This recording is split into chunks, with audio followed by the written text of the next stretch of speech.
Hoje tivemos uma forte reação da parte dos compradores, então no início da manhã os vendedores tentaram jogar o preço abaixo do suporte, porém foram frustrados com uma grande recuperação aí da parte compradora. Deixamos um padrão aqui muito interessante, que é um Dragonfly Doji, então nada mais é do que um Doji, não tem corpo real.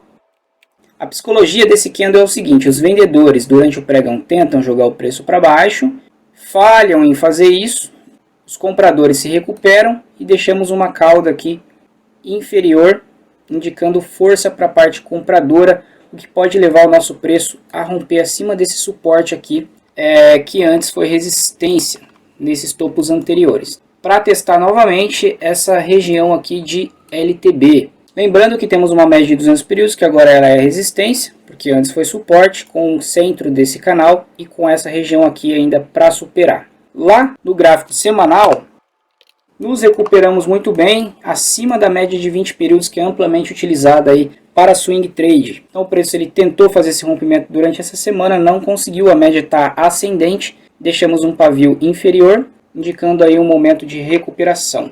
Agora aqui no gráfico do índice futuro foi um spinning bottom, bem na média de 20 períodos, e lá no gráfico diário temos o rompimento aqui da vela, que foi aquele piercing line que eu expliquei na análise anterior para vocês, tá? Rompendo essa região aqui, ganhamos mais confiança no movimento de alta, tá? Rompendo com o fechamento acima. Agora partindo lá para o gráfico do índice futuro, no intraday, para a gente analisar esses movimentos. Então no início da manhã eu até coloquei uma análise lá para o pessoal do Telegram, vou colocar aqui no 10 minutos. Tínhamos uma região de preço, que é essa daqui, ó, um suporte. Percebam os toques do suporte, quando a gente rompe, a gente ganha velocidade, ela vem desde aqui de trás, ó. E eu mostrei para eles que essa região aqui, ela é muito interessante. Então quando o preço se segurou nela, ele veio até esse patamar. Quando perdemos essa região, a gente executou esse mesmo movimento abaixo. Quando o preço ele ganhou proporção maior, ele executou esse movimento aqui, ó. E ainda depois esse movimento aqui. Quando perdemos aqui nessa região, executamos esse movimento. E tudo isso daqui faz parte de um Fibonacci.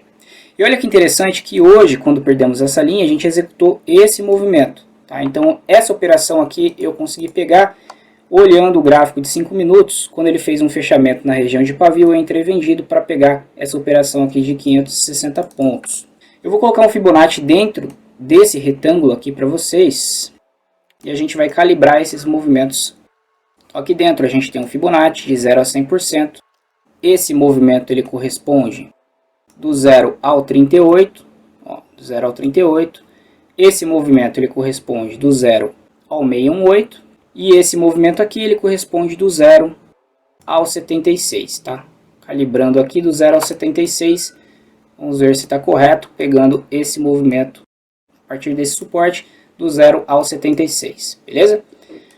Então tudo isso daqui é Fibonacci. Eu falei para eles o seguinte: se o preço romper, ele busca uma proporção, né? Eu primeiramente ia buscar essa proporção, caso ele rompesse, eu buscaria a próxima proporção, que ela está bem aqui, ó. Então se o preço rompesse esse patamar, ele ia buscar esses fundos aqui.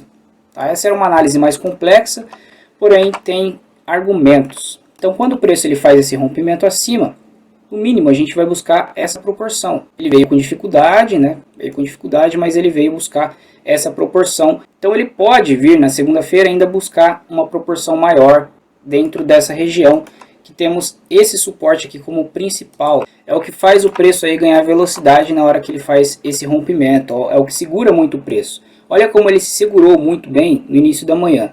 E quando ele ameaça perder esse suporte, ele ganha velocidade. Perdeu o suporte em fechamento, a gente vem buscar algum movimento que executou abaixo desse suporte, no caso este daqui. Beleza? Então essa era uma primeira operação. E aqui pelos 5 minutos, ficou muito claro que tivemos um movimento corretivo.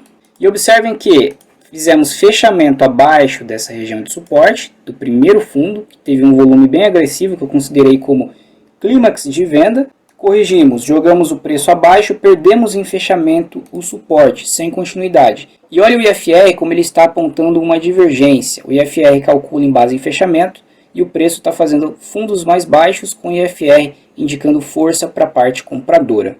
Quando ele solta esse candle aqui, ó, podemos confiar porque está acima do suporte, que vamos buscar a próxima região de resistência. Então era esse daqui o alvo do preço. Era uma segunda operação, porém o preço não parou mais de subir.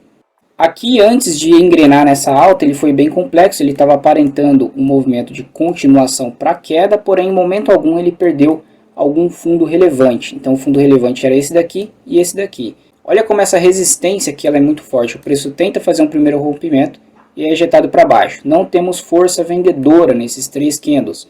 Não conseguimos mais perder fundo. E aí o preço ele começa a entregar fechamentos melhores. Apesar do baixo volume financeiro, ele entra volume na hora que rompemos essa resistência que eu comentei com vocês. Tentamos fazer o retorno para queda, porém não conseguimos. Nos seguramos numa linha de tendência. Depois nos seguramos ainda numa linha de tendência intermediária. É a pá do ventilador aqui. Uma correção um pouco mais complexa aqui, acumulando para romper a média de 200 períodos. Quando rompemos a média de 200 períodos, entra volume o suficiente para manter o preço acima dela. Fazemos pullback para retornar no movimento de alta. Eu gosto de pegar até o movimento antes da mudança de comportamento. Então pode ser esse daqui, um pavio. Daqui até aqui. Depois desse candle mudamos de comportamento. E aí, a partir desse candle a gente executa o movimento de alta.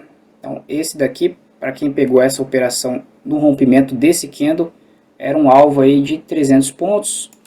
Com stop abaixo aqui de 220 pontos, mais ou menos, tá? Essa alta aqui ela não foi fácil, né? Estamos falando aí de um movimento que aconteceu numa sexta-feira à tarde. O volume ele não é tão expressivo igual nos outros dias da semana. Porém, os compradores reagiram aí para um fechamento semanal próximo à linha central do canal maior aqui, para talvez na semana seguinte tentar buscar essa linha de tendência vigente, tá? Que está dominando aí o mercado desde lá do topo dos 105 mil, beleza? Bom, é isso então, pessoal, espero que vocês tenham gostado. Qualquer dúvida